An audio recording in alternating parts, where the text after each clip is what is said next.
Olá, pessoal. Tudo bem com vocês? Vocês estão elogiando muito minha playlist, eu vou ficar convencido agora. Eu vou querer compartilhar todas as playlists aqui. Pessoal, hoje, né, a gente vai falar de um dos meus assuntos preferidos, que é a arquitetura de informação, né? Já estou vendo que tem uma boa galera online aqui para a gente conversar. Estou vendo muitos rostinhos ou nomes conhecidos aqui. Tem uma galera aqui que é aluno do nosso curso intensivo, né, de UX Design. Que bom que vocês estão aqui para a gente expandir um pouquinho mais aí o conteúdo das nossas aulas também.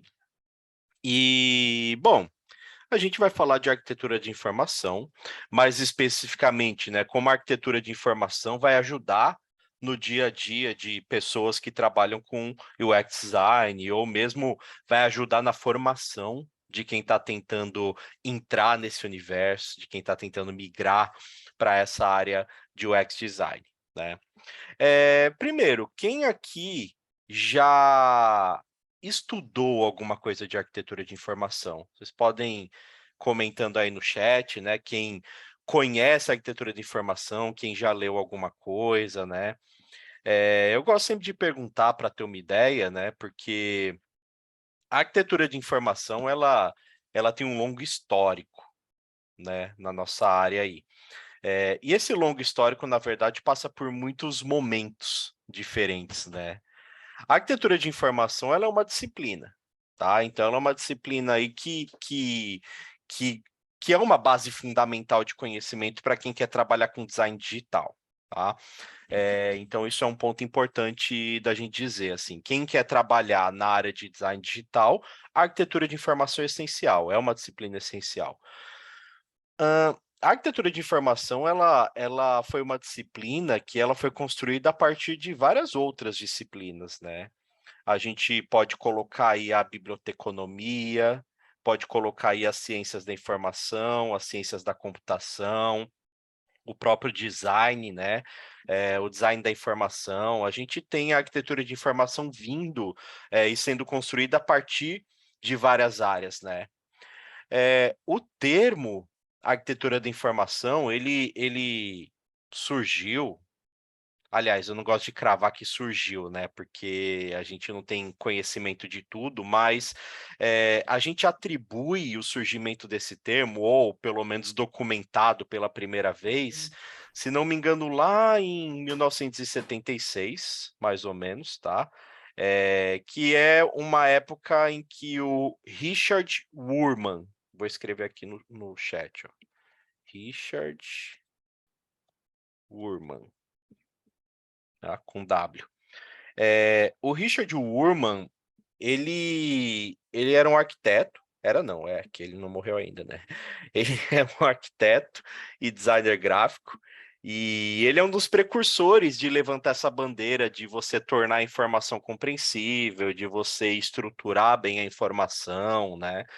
E ele participou de um evento que era um congresso americano de arquitetura, aonde ele foi dar uma palestra, e o nome dessa palestra era justamente a arquitetura de informação, né? E ele vinha puxando justamente essa questão, né, da grande quantidade de informações que o nosso mundo produz, mas sem uma ordem, sem uma organização, sem uma categorização, né? E isso vai criando um mundo de informação que é cada vez mais inacessível, né? Hoje as pessoas não têm problema de falta de informação. As pessoas têm problema para encontrar a informação relevante e principalmente a mais relevante para aquilo que elas precisam naquele momento, né? Então, principalmente para quem está começando a trabalhar com UX, né? Principalmente estudantes que eu vejo fazendo projetos nos nossos cursos, muitas vezes coloca soluções que falam assim: ajudar a pessoa trazendo a informação, né? Ou então disponibilizar informações. Eu falo, mas gente, o Google já disponibiliza todas as informações do mundo, né? A gente não tem dificuldade em achar informações, a gente tem dificuldade em achar a informação relevante que a gente precisa naquele momento. Porque realmente as informações elas não são bem organizadas, elas não têm uma semântica adequada, né? Elas não têm uma aplicação de significado correto em cima delas, né? E o Richard Wurman tanto levantou essa bandeira que ele escreveu um livro chamado Ansiedade de Informação. Esse livro é um clássico, o Ansiedade de Informação, e ele fala justamente dessas questões, né, de uma sociedade que produz grandes quantidades de informação sem uma ordem, sem um direcionamento, sem uma forma de você navegar bem por essa informação, e a gente acaba sendo muito afetado, sim, em termos de ansiedade, de saúde mental, por essas grandes quantidades de informação. A gente vê, principalmente quem está estudando hoje, né, independente qual é o segmento, que existe uma grande ansiedade sobre, nossa, tem muita coisa para eu saber, tem muita coisa para eu estudar, muita coisa para eu aprender, e aí a pessoa tenta ir atrás de amplitude e não de profundidade nos estudos, né? A gente vê esse como um dos grandes problemas, né? Inclusive é um dos problemas da arquitetura da informação, né? A gente se preocupar mais com amplitude do que com profundidade. Amplitude pode ser eu estudar muitas informações diferentes, só que de uma maneira rasa, e a profundidade eu não estudar todas, mas sim as mais essenciais de uma maneira mais profunda, né? Então esse é um ponto importante, inclusive para os estudos, né?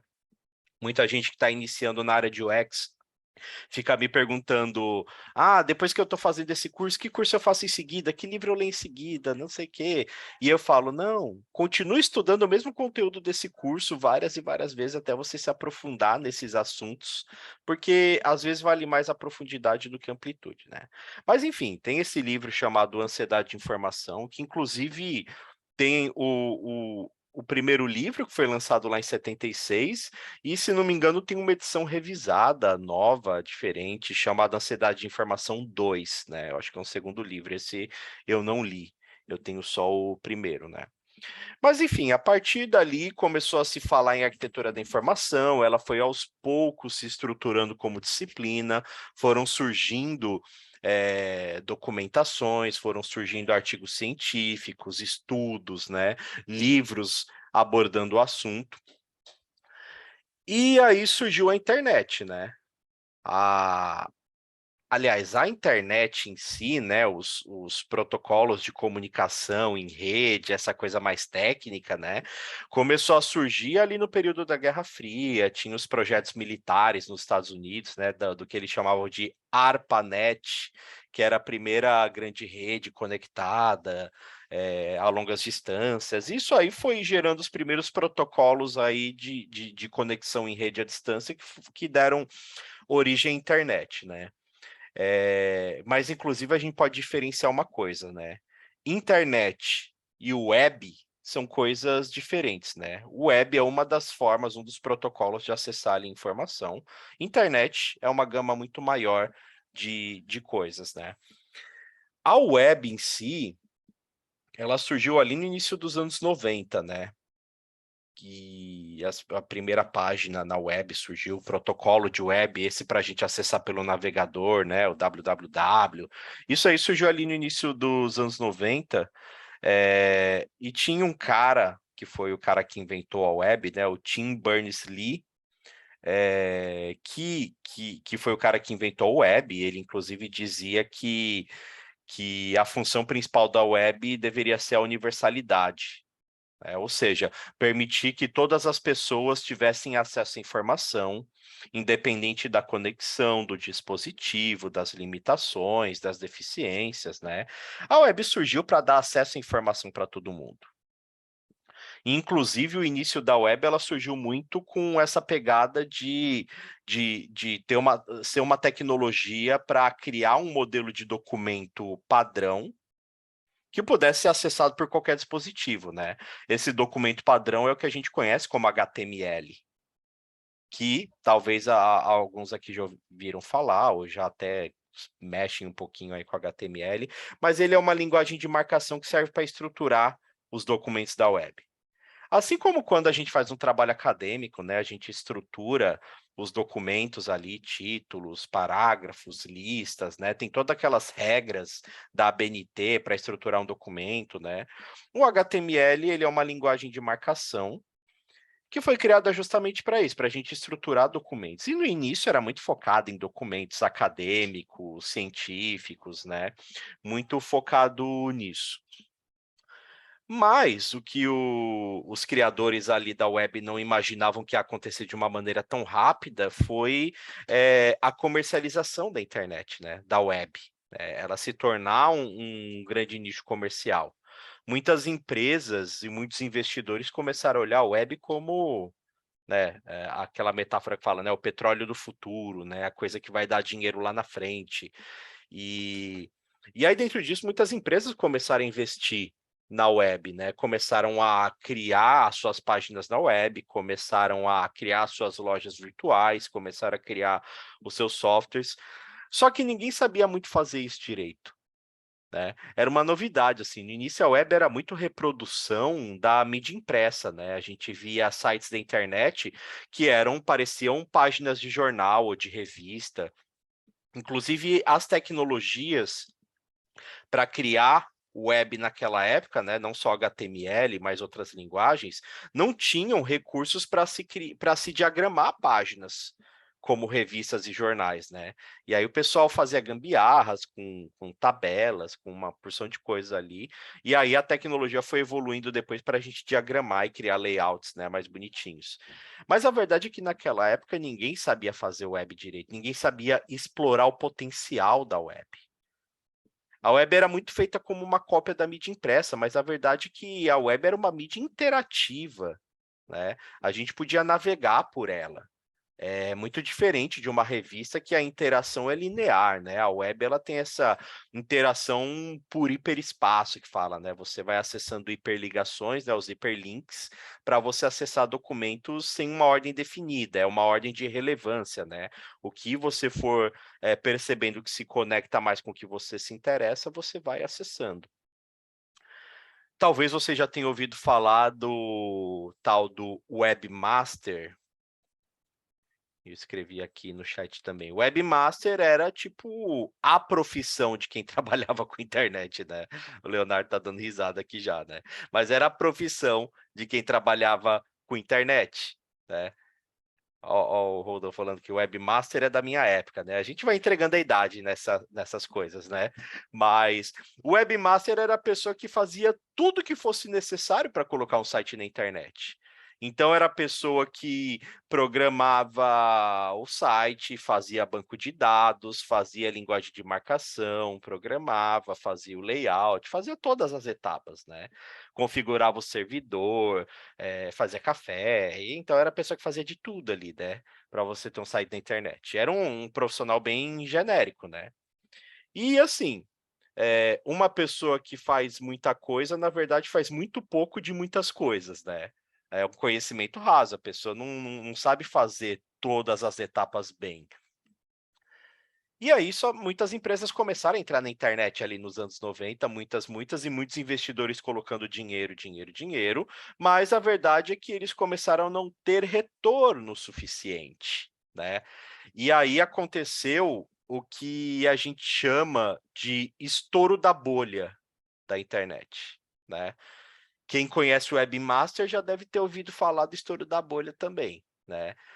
O, o estouro da bolha da internet foi justamente esse processo de se colocar dinheiro em muitas empresas, elas não darem o retorno, e aí as empresas quebrarem. Só que assim, foi muitas empresas que quebraram ao mesmo tempo. Né? A gente vê nos dias de hoje algumas empresas que fazem aquelas demissões em massa, né? Aí o pessoal faz campanha no LinkedIn para recontratar essas pessoas, tudo mais. Na época do estouro da bolha, pensa assim, todas as empresas de tecnologia, tipo, quebrando e demitindo. Eu lembro, meu, de uma galera assim do Terra, da Globo.com, assim, várias empresas conhecidas assim que demitiram metade, 2/3 do time. Foi uma época bem complicada. E uma das questões que a gente atribui como razão para o estouro da bolha era justamente o fato que o pessoal não sabia criar web, não sabia estruturar a informação.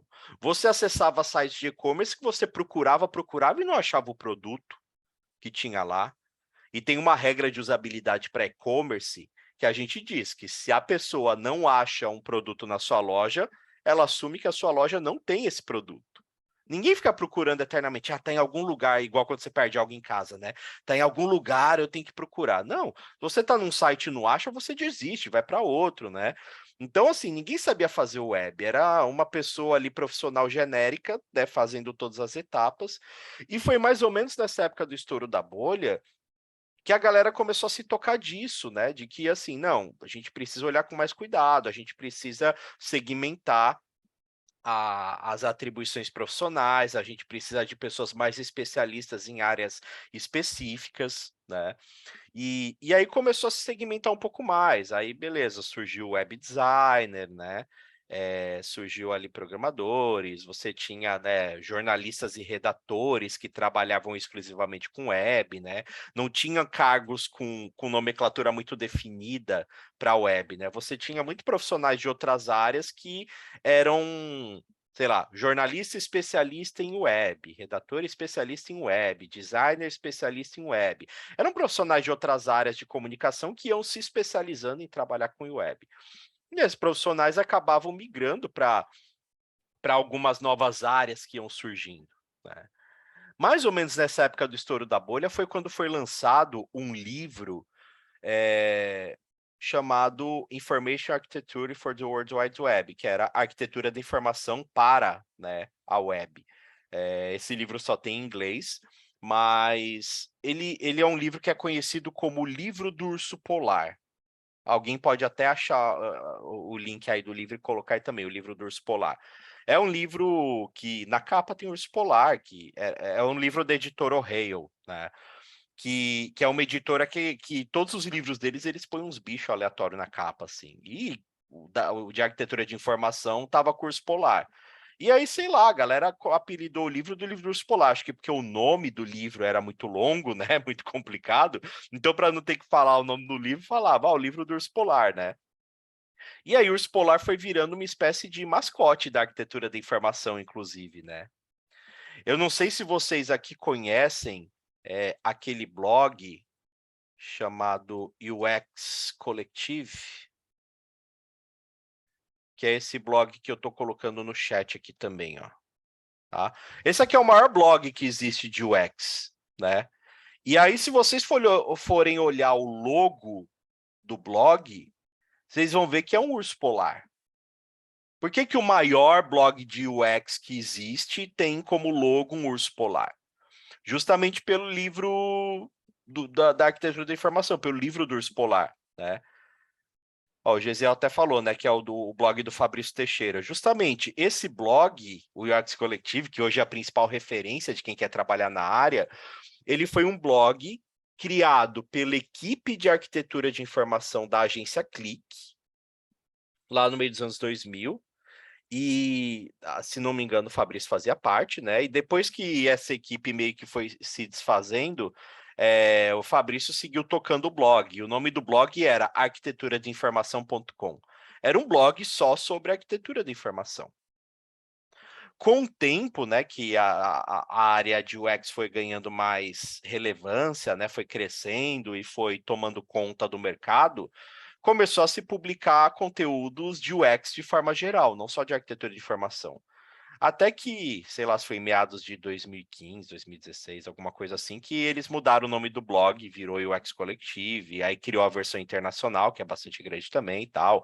Mas só para vocês verem a relevância da área da arquitetura de informação dentro do mercado de UX, o principal blog, né, de UX que a gente tem hoje aí, ele nasceu como um blog de arquitetura de informação, em uma equipe de arquitetura de informação, e o logo é meio que o mascote da arquitetura de informação, né, que é o urso polar, tá? Então, esse livro do urso polar, ele foi lançado lá em 1998, né? E ele virou meio que a principal referência sobre o assunto. Só que ele virou a principal referência sobre o assunto para se construir o web, né? Eles criaram, né? O nome do livro é Arquitetura da Informação para o Web. E foi justamente para mostrar que, assim, olha, a gente estrutura essa tal de web errado, né? Aí teve o estouro da bolha e muito mais gente começou a dar atenção para isso. Não, a gente está estruturando a web errado. A gente tem que estruturar de uma maneira mais organizada esse bando de informação que a gente está produzindo, né? Naquela época, a web já tinha uma quantidade de informação muito maior do que todas as bibliotecas do mundo juntas, né? E isso não para de crescer. E depois veio ainda o período que o pessoal chamou na época, eu odeio esses termos, né? Mas o pessoal chamou de Web 2.0, né? Que foi justamente depois do estouro da bolha que começaram a surgir as redes sociais, né? Que não tinham antes, começaram a surgir redes sociais, começaram a surgir esses sites de relacionamento, esses sites onde as pessoas poderiam produzir o seu próprio conteúdo. Então surgiam blogs, fotologs, vlogs, né? Todos esses sites onde as próprias pessoas usuárias comuns produziam ali o seu conteúdo e publicavam. E isso potencializou muito mais ainda a quantidade de conteúdo na web, né? E aí a gente começou a ver a segmentação da web, né? Começaram a surgir cargos, inclusive surgiu muitos cargos baseados em disciplinas que são a base do design digital. Então a gente tem a disciplina da usabilidade, por exemplo, e aí você via cargos, né, de pessoas que eram analistas de usabilidade, se especializaram nisso e atuavam com isso.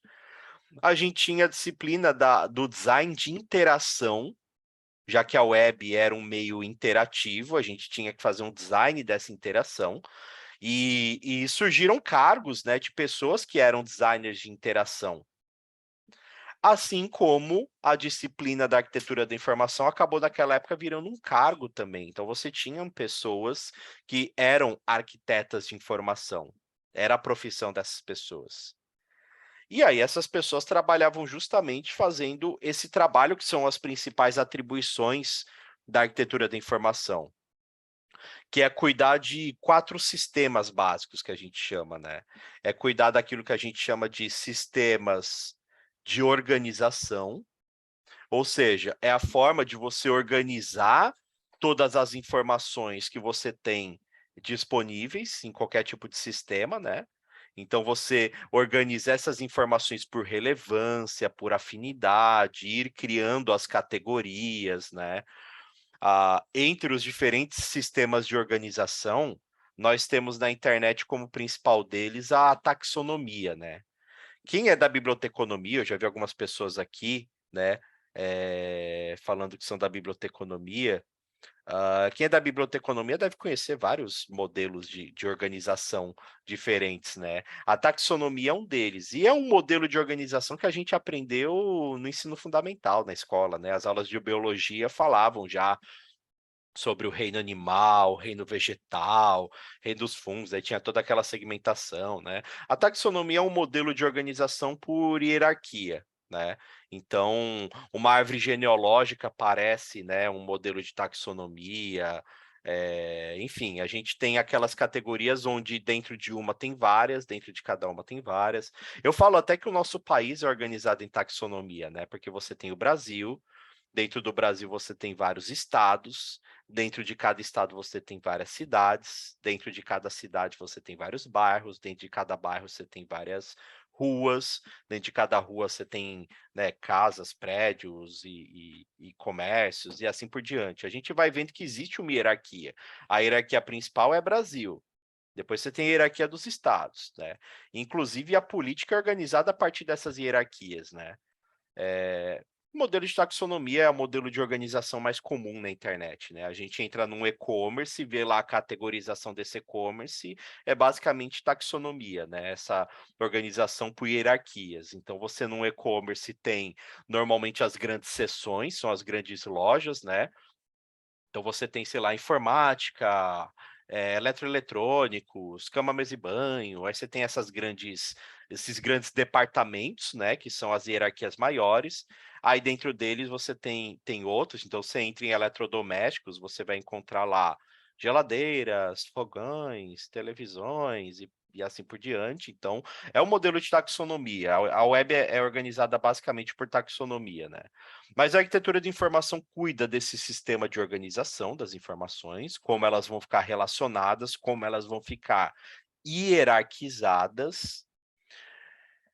A arquitetura de informação também cuida dos sistemas de rotulação, ou seja, a rotulação são os nomes que a gente dá para as categorias, são os rótulos que a gente coloca nos menus, são os rótulos que a gente coloca em botões, em títulos, né? Enfim, todos os rótulos ali, toda a rotulação. A rotulação é a forma mais fácil de você comunicar uma informação. Então, se você quer que a pessoa saiba o que ela vai encontrar numa categoria, você tem que pôr um rótulo claro que explique o que ela encontra naquela categoria, né? Sistema de organização, de rotulação. A arquitetura de informação também cuida dos sistemas de navegação, ou seja, quais são os diferentes caminhos que essas pessoas vão percorrer para encontrar uma determinada informação. E existem muitos sistemas de navegação, não só os diferentes tipos de menus, né? Mas a gente tem outros tipos de navegação acopladas aí nos sites, nos aplicativos, nos softwares. E também os sistemas de busca, né? Como a informação que está na web vai ser indexada, ou seja, vai ser catalogada, né, pelo sistema de busca, como que a partir das palavras-chave digitadas na busca ele vai encontrar aqueles documentos, quais são os metadados dos documentos, né, as informações sobre aqueles dados, as informações que são relacionadas àquela página, enfim. A arquitetura de informação ela cuida, né, dos sistemas de organização, de rotulação, de navegação e de busca, tá? Que são todas partes essenciais de qualquer sistema informacional, de qualquer software, de qualquer site, de qualquer aplicativo, né?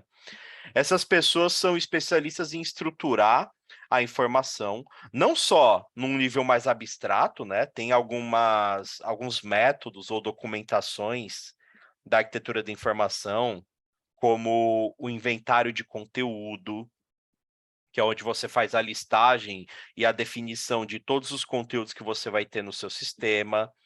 Você tem o vocabulário controlado, que é um tipo de documento que é muito usado pela galera que trabalha hoje com UX Writing, né? E você tem documentos que são mais concretos, como o wireframe, né? Que é aquele esqueleto da página dizendo aonde vai ficar a informação, como cada módulo de informação vai estar organizado na tela, a hierarquia entre eles, né? Então, a arquitetura de informação cuida de tudo isso. E naquela época lá, início dos anos 2000, meio dos anos 2000, a arquitetura de informação virou um cargo. Então, a gente tinha muitas pessoas com cargo de arquiteta de informação, a gente tinha equipes de arquitetura de informação em várias empresas, né? A gente tinha muitas agências que tinham ali times de arquitetura de informação, como eu citei a agência Click, né? Falando aqui. A gente tinha muitos portais de conteúdo, né, que tinham times de arquitetura de informação, o UOL, a Globo, Terra, né? Muitos desses portais tinham ali as suas equipes de arquitetura de informação para estruturar todos esses conteúdos, né? É claro que a gente vê uma necessidade maior desse tipo de pessoa trabalhando com essa disciplina em projetos, em produtos que têm realmente um grande volume de informação, né? Um portal de conteúdo, um e-commerce, tem grandes volumes de informação para serem organizadas e dispostas, né? Então, naquela época, a gente tinha pessoas que eram arquitetos de informação, só que com o tempo, essa profissão foi meio que se diluindo, né? Porque o mercado, ele costuma fazer um movimento que a gente chama de divergência e convergência, né? Ele abre e fecha, ele expande e depois ele unifica, né? Para quem está estudando UX, conhece aquele duplo diamante, né? O Double Diamond, e o Double Diamond ele mostra isso, né? Você começa o processo de design levantando informação, né, fazendo pesquisa, depois você vai afunilando para achar o problema. Depois você abre de novo para gerar ideias, depois você afunila de novo chegando na solução. Então ele abre e fecha, tá? O duplo diamante no processo de design é assim. E o mercado ele faz isso com as profissões também. Porque a gente tinha um momento que era tudo webmaster. Aí com o estouro da bolha começou a abrir e se segmentar, e começou a ter várias profissões diferentes, né? Aí nisso entrou não só programadores e web designers, mas também entrou, né, as pessoas arquitetas de informação, designers de interação, analistas de usabilidade, redatores, jornalistas e outros cargos. Na área de design, quando foi chegando ali mais para o final dos anos 2000, a coisa começou a se juntar de novo, com o mesmo nome, né, que era UX designer. Então a gente viu fenômenos assim, de muitas áreas diferentes se unirem de volta num nome só. Principalmente essas áreas que a gente dizia que fazia o que a gente chama de design centrado nas pessoas, né. São áreas que normalmente têm a pesquisa como base, tem o entendimento da necessidade das pessoas como fundamento para poder criar os seus projetos, né. São áreas projetuais que são focadas em entender o problema e a necessidade das pessoas para criar soluções. E muitas dessas disciplinas que eu citei, são assim. A usabilidade, o design de interação, a acessibilidade, a arquitetura da informação. Tudo isso foi virando algo com um nome só. Foi virando algo com o nome UX Designer. Tem até um fenômeno engraçado, tem uma história que eu lembro que tinha um conhecido meu que trabalhava no UOL. E ele trabalhava como arquiteto de informação. O UOL fica aqui perto de casa. Eu moro em São Paulo, aqui em Pinheiros, né, perto da Faria Lima, que é onde fica o UOL, o prédio do UOL ali. Então, eu cruzei com ele na rua um dia, e aí a gente batendo papo, eu não via ele fazia tempo. "Ah, vamos marcar alguma coisa? Vamos". Aí ele me deu um cartão de visita, né, como os neandertais faziam, assim, me deu um cartão de visitas, e nesse cartão era um cartão do UOL, que estava escrito o nome dele, escrito UX Designer, né. Isso foi ali 2010, sei lá, por aí. E aí eu peguei e brinquei com ele, falei assim: "Ué, você mudou de cargo?" Dele: "Não". Daí eu falei: "Você não era arquiteto de informação?" Dele: "Eu sou". Daí eu falei: "No seu cartão tá escrito UX designer?" Dele: "É".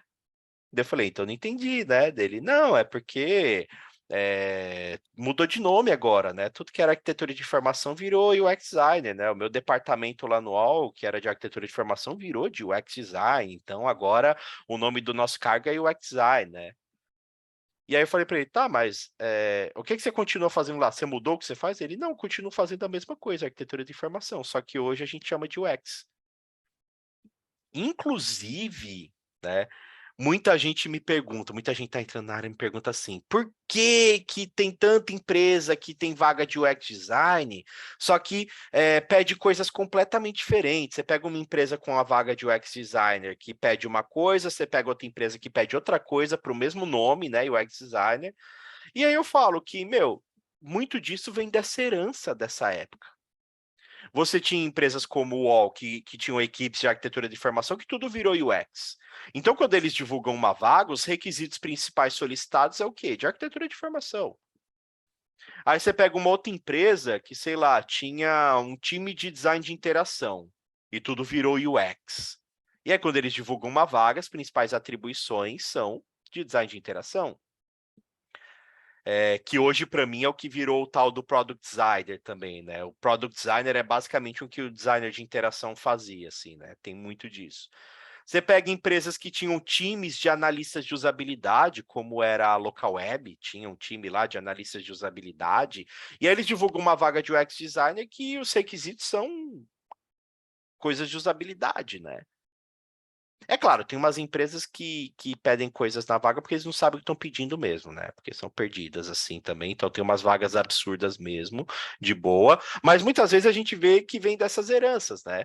E tudo uma hora virou meio que UX design, assim. Mas se a gente for analisar o UX design, eu costumo dizer que a arquitetura de informação, inclusive, ela nunca talvez deveria ter sido um cargo, né? Ela é uma disciplina, sempre foi uma disciplina, e hoje continua sendo uma disciplina. A gente não vê mais cargos, né, mais vagas de emprego para arquitetura de informação. E nem precisa, porque o mercado mudou, os produtos digitais mudaram, a dinâmica toda de times de design mudou também, né? Então, não precisa mais disso. Mas a arquitetura de informação ela continua sendo uma disciplina essencial, né? O UX design, cada vez mais, ele vai deixar de ser um cargo também e vai ser só uma área de atuação, um grande guarda-chuva. Vocês já encontram na internet, né? Se vocês procurarem guarda-chuva de UX, né? UX Umbrella, né, em inglês, assim, vocês vão achar imagens lá que mostram um guarda-chuva falando que é UX e embaixo várias disciplinas, inclusive várias dessas que eu citei aqui, né? Como um grande guarda-chuva. Aí ali no final dos anos 2000, início de 2010, tudo virou UX Design. E aí, conforme o mercado foi amadurecendo, e às vezes o mercado precisa dar um nome para uma coisa, porque ajuda a fortalecer, né? Você tinha tudo segmentado em várias disciplinas diferentes, e aí cada uma dessas disciplinas tinha menos força. Quando você junta tudo com o nome de UX, volta a ganhar força, porque você tem uma comunidade muito maior, você tem, né, profissionais muito mais unidos, mais fortes, aí você começa a amadurecer mais facilmente o mercado a olhar para essa parte, né, de design centrado nas pessoas. Mas depois que o mercado meio que amadureceu para UX, ele começou a se segmentar de novo, né? Ó, beleza, agora as empresas entenderam que a gente precisa trabalhar o design da experiência de uso.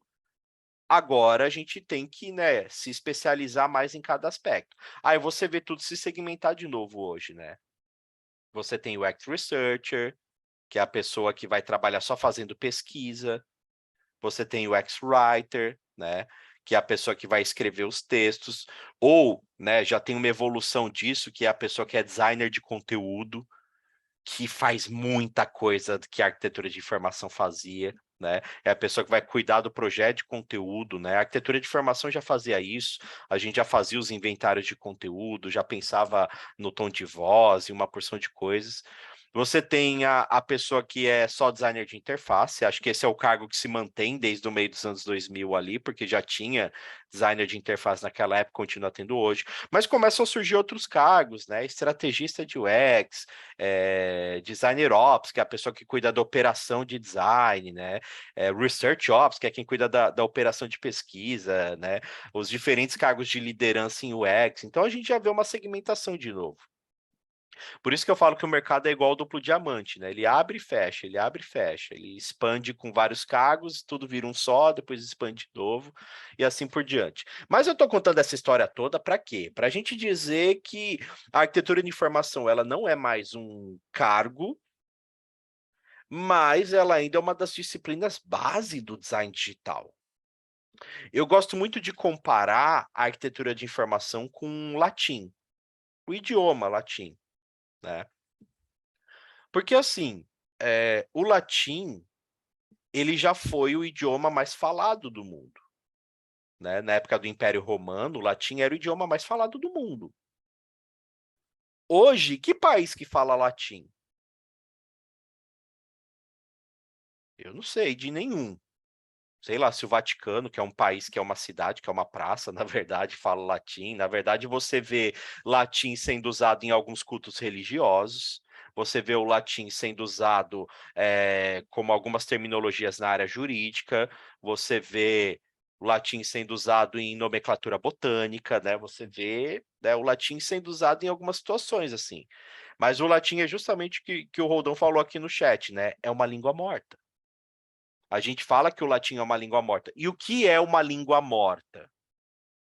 Uma língua morta é uma língua que já não é mais orgânica de nenhuma nação, ou seja, nenhuma nação tem o latim como idioma oficial, e por ele não ser mais idioma oficial de nenhuma nação, ele passa a não sofrer mais alterações. A gente sabe que, sei lá, a língua portuguesa, por exemplo, ela vem sofrendo muitas alterações ao longo dos anos, né? Tinha aquela coisa de falar vossa mercê, depois vós me cê, depois você, aí cê, e por, assim por diante, né? A gente sabe que a língua vai se modificando. Hoje a gente vem tendo várias modificações no português, no sentido de tentar deixar a língua mais inclusiva, por exemplo. Então, assim, as línguas elas vão se modificando com o tempo. Né? E elas vão dando origem a outras línguas, a outros idiomas, dialetos e por aí vai. O latim ele não sofre mais alteração, porque ele é uma língua morta. Inclusive, por isso que o latim é usado em algumas áreas hoje, sei lá, como nomenclatura botânica. Nomenclatura botânica é um negócio complicado, assim, porque você tem que colocar como nome o nome da família de plantas a qual aquela planta pertence, o nome técnico daquela planta, um sobrenome da pessoa que descobriu e registrou pela primeira vez aquela família de planta. E você tem que colocar um monte de coisa que não pode sofrer alteração, porque o nome que você deu para a planta há 200 anos atrás tem que ser o mesmo nome hoje, porque você só vai incluindo coisas, né? Então, normalmente se usa o latim para nomear coisas que não podem ter mais alteração, como o nome de famílias botânicas, né? O latim não é mais idioma de nenhuma nação, mas a gente sabe que o latim é a base fundamental de vários idiomas que a gente tem hoje, né? Os idiomas latinos, você tem aí o italiano, o francês, o português, o espanhol, entre alguns outros aí que tem o latim como base. Então, o latim não é mais uma língua oficial, mas ele é a base fundamental da maioria dos idiomas que a gente tem ainda no mundo. E a arquitetura da informação é a mesma coisa. Você não tem mais a arquitetura de informação como um cargo, mas você tem a arquitetura de informação como disciplina base para várias profissões que a gente tem hoje dentro da área de UX. Se você vai trabalhar como UX Researcher, fazendo pesquisa, você tem vários métodos de pesquisa que vêm da arquitetura da informação. Tá? O principal deles é o carding sorting, que é um método de pesquisa exploratório que a gente usa justamente para fazer organização de cartões, né? E para justamente definir essa organização das informações de um sistema, de um site, de um aplicativo. Né? Então, tem vários métodos de pesquisa que eram da arquitetura da informação e hoje são atribuição de pessoas que trabalham com pesquisa em UX. Quem é da área de UX Writing ou de design de conteúdo tem muito que aprender de arquitetura de informação, porque muito do que hoje se faz como UX Writing, você fazia antes como arquitetura de informação. Muito do que se faz hoje com o nome de design de conteúdo, você fazia com o nome de arquitetura de informação, né? É claro que essas atribuições se modernizaram, se expandiram, mas você tem ainda a arquitetura de informação como base para essas áreas. O design de interface, quem vai trabalhar desenhando tela, né? Seja quem vai se chamar de UX designer, ou de UI designer, ou de product designer, né? Essas profissões todas trabalham muito criando wireframes, protótipos, né? Desenhos de tela, interfaces. E a arquitetura da informação é uma disciplina base para se fazer isso, porque ela trabalha justamente a hierarquia da informação, a diagramação dessas informações na tela, onde vai ficar o quê, a modularização desses blocos de informação. Então, acaba que a arquitetura de informação é uma disciplina base hoje para para todas essas profissões que estão debaixo do guarda-chuva de UX, né? Então, assim, se alguém não estudou ainda arquitetura de informação, mas pretende migrar para a área de UX, está estudando para migrar para a área de UX, né? Começa a se preocupar em estudar um pouco de arquitetura de informação, em assistir alguns vídeos, em comprar alguns livros, né? Porque, assim, com certeza isso vai fazer uma grande diferença dentro do trabalho de vocês, dentro do estudo de vocês, né? Eu vi até algumas pessoas aqui no chat em algum momento recomendando livros, né? Além do livro do Urso Polar que eu já citei, mas que ele só tem em inglês, né? Eu vi alguém aqui citando o livro do Louis Wagner, que é o Ergo Design e Arquitetura de Informação. Alguém colocou em algum lugar no chat esse livro que eu vi. Inclusive, no canal do YouTube da Mergo, tem uma live que eu fiz com o Louis Wagner, né? Justamente falando de arquitetura de informação. O Luiz é um grande professor disso. É um cara que não para nunca de se especializar nisso. Tem alguns outros livros aí que a gente encontra de arquitetura de informação. Tem um livro, acho que chama Arquitetura de Informação, uma abordagem prática. É um livro assim com uma capa meio azul, tal. Esse livro foi um trabalho acadêmico que acabou virando livro, né?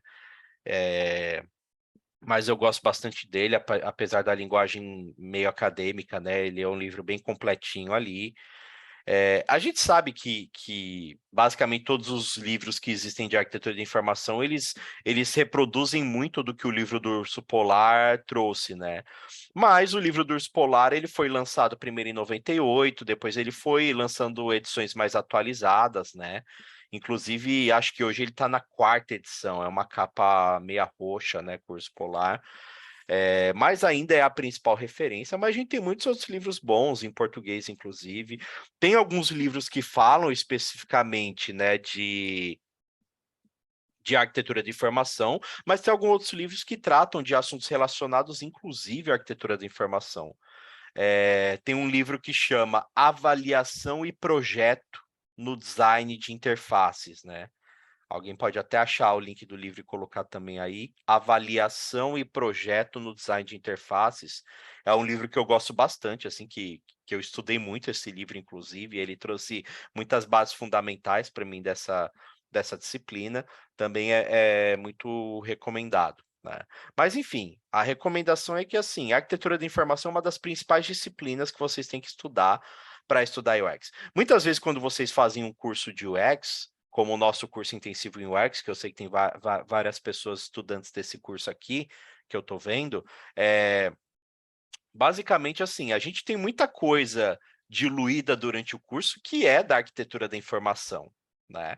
Principalmente quando a gente começa a falar lá de prototipação, de wireframes, muito que tem ali é da arquitetura de informação, né? Mas estudar especificamente a arquitetura de informação é uma coisa que vai ajudar vocês muito no processo de migração, né? Claro, vocês não precisam estudar tudo de uma vez, vocês podem estudar primeiro ali o curso de UX, depois ir lendo coisas sobre arquitetura de informação, vendo alguma live, vendo alguma coisa, né? Ó, o Lucas colocou aqui no chat o link do livro, né? Avaliação e Projeto no Design de Interface, esse livro mesmo. Inclusive, esse livro tinha saído de linha e ele foi relançado recentemente, né? Inclusive, o meu ficava na biblioteca da Mego, né? A Mego tinha a sala presencial para curso e esse livro sumiu e eu fiquei super mal, porque não tinha mais edição desse livro. Eu lembro que eu mandei mensagem para o autor do livro, perguntando se ele tinha um e tal. E eles relançaram recentemente aqui e aí eu comprei ele de novo, né? Um livro que eu recomendo muito. Você vê como é um livro que eu gosto, eu tinha ele, perdi, eu já tinha lido, mas comprei de novo só para ter na biblioteca e poder consultar de vez em quando, né? Pessoal, eu não sei se alguém deixou alguma pergunta aqui no chat, que tu tem que rolar procurando aqui, mas eu queria saber se alguém tem alguma pergunta, alguém quer fazer alguma pergunta. Ó, eu vi aqui o Eduardo, meu xará, falando aqui do livro do Felipe Memória, né? O livro Projetando. O nome do livro certo é Design para a Internet, Projetando a Experiência Perfeita. Ele é um livro que já é antigo. Provavelmente, se vocês lerem os exemplos que tem lá, já são exemplos bem antigos. Tipo, ele está comentando como ele fez o primeiro site do primeiro Big Brother, sabe? Coisa assim. Mas esse foi o primeiro livro que eu li, digamos assim, de UX, né? Livro que a gente poderia dizer que é um livro de UX. Esse foi o primeiro livro que eu li na minha carreira. Depois desse, eu li o Não Me Faça Pensar, né? Mas ele é um livro que é muito legal também, mas, né, já está um pouquinho ultrapassado, porque ele não teve revisões, né? Então ele traz exemplos bem antigos. Bom, eu queria saber se alguém tem alguma pergunta para fazer, se alguém quer fazer algum comentário, trazer algum caso aqui.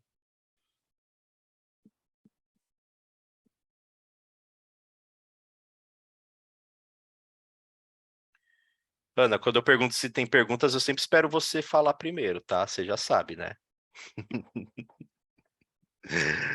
Mas eu não tenho. Na verdade, é super interessante ver essa história, né, da linha da taxonomia também, né? Eu acho que dentro da antropologia, por exemplo, você também aprende a fazer muitas classificações, né? Uhum, Então, mas acho que faz parte também do pensamento sistêmico, né? E acho que era exato. até uma coisa que, dentro da prototipação, né, do que a gente está agora, né, eu vejo que o pensamento sistêmico também é uma coisa super importante. Aí parece que tudo vai encaixando, né? E assim, eu lembro que no começo, quando não tinha ferramenta, eu já tinha um jeito de estudar, por exemplo, que eu pegava no próprio Word, eu já ia colocando, né? Então, assim, o Hum, titulão com uma fonte X, com tamanho X, né? O que era mais importante. E aí eu ia montando como se fosse um visual, mas no próprio texto, né? Eu uhum. acho que isso ajuda a gente também a colocar as caixas, né? E a fazer os raciocínios. Acho que como comentário, assim, acho que para quem está começando é o que eu sinto. Sim, sim. E essa coisa que você falou, né, do processo sistêmico é interessante, porque, assim, muito do que a arquitetura da informação trouxe sobre modularização de informações, a interface, acabou dando origem a outros estudos, como o próprio design atômico, que inclusive tem uma aulinha lá no curso sobre design atômico, e do design atômico surgiu depois o que a gente chama hoje de sistema de design, né? O design system, que está tão em alta hoje também, né? E a gente vê que uma coisa vai dando origem à outra, né? E tudo nasceu ali na arquitetura da informação também, junto com HTML, tudo que foi dando origem aí ao que a gente conhece hoje como design system, né? Bem interessante ver. Eu vi que o Eduardo está perguntando aqui se tem curso de arquitetura de informação na Mergo.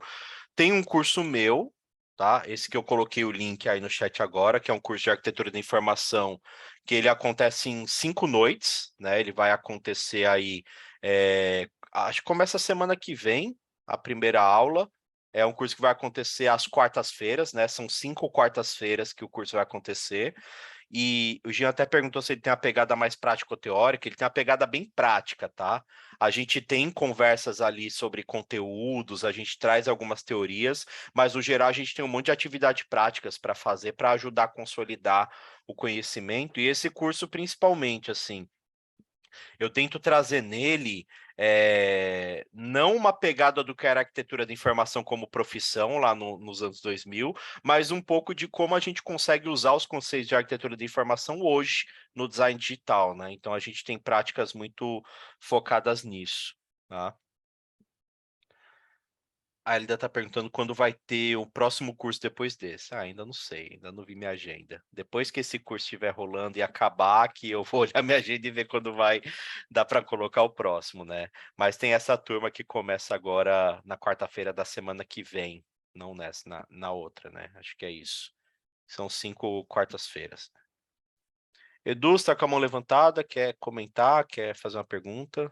Sim, Edu, na verdade, eu até gostei muito do início da aula que você falou a respeito de simplificar, sabe? Assim, Uhum, eu fiz o ARE, fiz outros cursos, venho te seguindo há anos aí nas redes uhum, sociais aí, e eu vejo que você tem uma abordagem muito de simplificar o guarda-chuva, sabe? Deixar a uhum, coisa assim, realmente, olha, me formei o X, só que eu me formei o X e eu sou mais o Y, na verdade, né? Eu desenho interface no Figma, no InVision, trabalho na IBM, uhum, mas eu sinto que esse caminho que você traçou, acho que resume toda a aula de hoje nessa questão da gente focar assim, no que importa, sabe? Tipo, olha, realmente eu vou por esse caminho, porque tem muita coisa, muita informação, muito curso de UX, uhum, muita informação assim que você fala, meu Deus, eu acho que eu vou ter que fazer uma arquitetura mesmo para poder direcionar a minha carreira, né? Que é tanta uhum, coisa, cara. Então é só isso que eu queria te falar. Eu achei muito interessante, é algo que tem que ser colocado para todo mundo ouvir aí, que é massa, né? Você uhum, ter um caminho, né? E você traçou muito bem isso aí, esse foco aí, né? Para não ficar uhum. perdido, né? Porque todo mundo tá perdido hoje em dia, é muita coisa. Sim, mas a gente está perdido muito por isso, assim, porque é um excesso de informação que a gente tem. Então, quando você fala que vai estudar UX e começa a pesquisar, parece um universo de coisa que você fala, meu, é impossível chegar ali. Porque é muita coisa, aí você começa a olhar as vagas de emprego, cada uma pedindo coisa diferente, você fala, meu, eu nunca vou conseguir.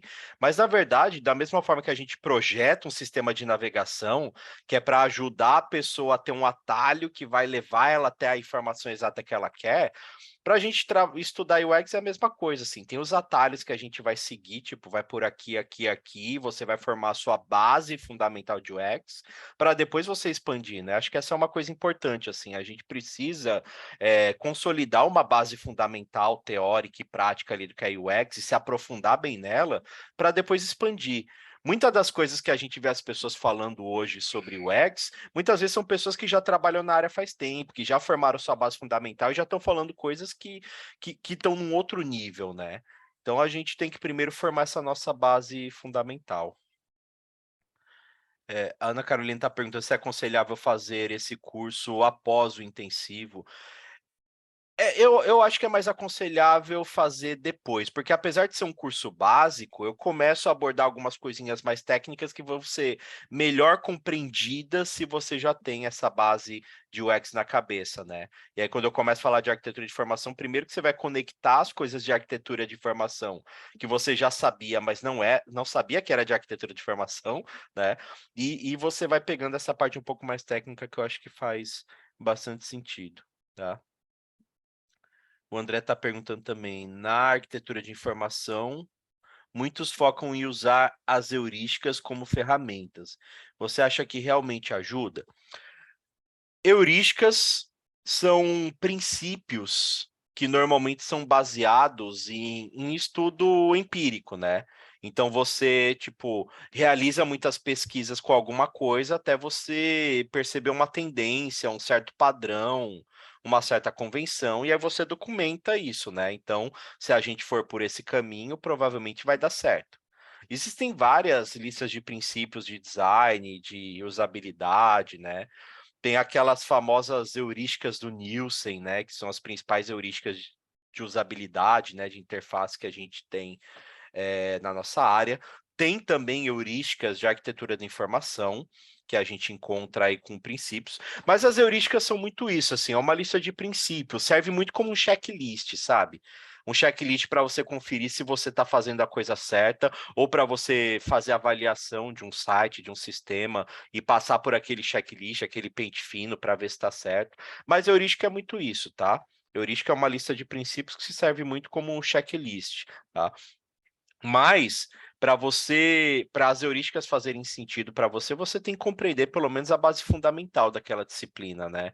E dificilmente a heurística te ajuda, aliás, ela ajuda a construir, mas ela não vai ajudar a estruturar de fato aquilo, né? Ela ajuda a corrigir, ela ajuda muito mais a corrigir erros do que a construir algo corretamente, né?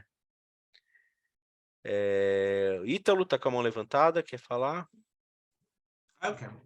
Então, esse curso aqui, de uma forma bem prática, né? Eu mudei recentemente. Eu estava na CVC cuidando de linhas aéreas e mudei para uma de medicina, que é a MCD, que cuida de tratamento de câncer para médicos. E a primeira coisa que eu fui foi na arquitetura, lá tomar decisões para você situar. E até para quem está começando e para quem já é experiente, é a primeira coisa que você tem que dar uma olhadinha para saber ali quais são as situações, né? Como se pegasse um mapa mesmo. Arquiteto fala, não, aqui são os quartos, aqui é o quintal. Então é muito importante isso daí, né? E até usei como argumentação. Falei, gente, deixa eu lá conversar com o Du lá rapidinho, foi de volta, viu? Que eu trabalho na More, né? E é uma consultoria de design. Então, é muito importante isso daí. E até, por exemplo, quando você chega um determinado cliente e fala, vamos mudar o sistema, né? Esse sistema aqui tá, em WordPress e a gente quer fazer ali, quer mudar para Stripe, por exemplo. E aí você tem que mapear certinho, porque vai que uma pessoa lá dentro tem um fluxo específico, e aí você muda, e aquele fluxo é responsável, sei lá, por 15% do faturamento da empresa. Então é muito legal para alinhar as expectativas, né, e deixar todo mundo nas claras, né? Então Sim. foi muito bom o curso hoje por conta disso. Legal, legal. Isso que você falou é muito importante. Eu já vi empresa vir fazer redesign do sistema, do site, e alterar fluxos que faziam isso, né? Que davam ali um lucro X para a empresa, e aí, cai número de acessos, cai lucro, né? Então é bem importante isso. Você falou, acho que de ambientes, né? Os autores do livro do Urso Polar, eles falam, né, que sistemas de organização e rotulação é como você criar os cômodos de uma casa. Os sistemas de navegação é como você adicionar portas e janelas, né? Tipo, indicar por onde as pessoas vão passar para entrar em um cômodo e outro, né? Então, acho que é muito sobre isso, assim, sobre você simplificar o acesso das pessoas, ver a melhor forma delas chegarem até uma determinada informação, até um determinado local, né? A gente já passou do tempo um pouquinho, só comentar aqui a pergunta da Bianca, colocou aqui. quais são as principais boas práticas de arquitetura de informação que devemos levar em conta ao construir o design de conteúdo de uma tela? Seu curso ajuda a entender esses processos metodológicos? Sim, eu acho que nesse ponto da sua pergunta, Bianca, justamente as tais das heurísticas de arquitetura de informação, né? Essas heurísticas, elas foram escritas pelo Rosenfeld, que é um dos autores do livro do Urso Polar, e essas heurísticas, elas trazem justamente esses princípios, né, para quando você vai desenhar a tela, né? Então, ele tem princípios específicos para a página inicial, tem princípios específicos para páginas de busca de resultado, para páginas internas. Então, você consegue pegar essa lista de princípios e usar como um checklist mesmo, assim, né? A minha página inicial, deixa eu ver se ela está cumprindo todos os requisitos essenciais. A minha página de busca, deixa eu ver se ela está cumprindo os requisitos essenciais. Então, essas heurísticas servem muito nesse sentido, né? Por fim, o Lucas está perguntando se esse bate-papo fica gravado. Sim, a gente vai disponibilizar no YouTube depois esse vídeo para vocês reverem, para compartilharem aí. Então, logo mais vocês se inscrevam no canal da Mego, né? O canal da Mego tem um monte de conteúdos, tem um monte de lives que a gente publica lá. Tem várias lives que a gente fez que a gente ainda vai publicar os conteúdos no YouTube depois. Então, vocês vão achar vários conteúdos legais lá. Tem palestras de eventos que a gente organiza. Se inscrevam lá no YouTube da Mego, que tem bastante informação legal para vocês, bastante conteúdo gratuito, né? Tá aqui o link do nosso canal no YouTube, tem bastante conteúdo gratuito lá para vocês consumirem sobre o X, que vale a pena. Certo? Galera, para a gente não se estender muito mais além do horário, queria agradecer a presença de vocês aqui, a presença virtual, né, de vocês aqui, agradecer a participação, as falas, perguntas, comentários, e a gente vai se ver numa próxima. Me segue aí também nas redes sociais, tem o meu perfil no Instagram, tem meu perfil no LinkedIn, no Twitter, que eu estou sempre postando bastante conteúdo, é só procurar por Edu Agni, que vocês me acham facilmente aí nas redes também. Beleza? Me adicionem no LinkedIn, no Instagram e a gente segue conversando aí. Valeu, uma boa noite para vocês e até a próxima.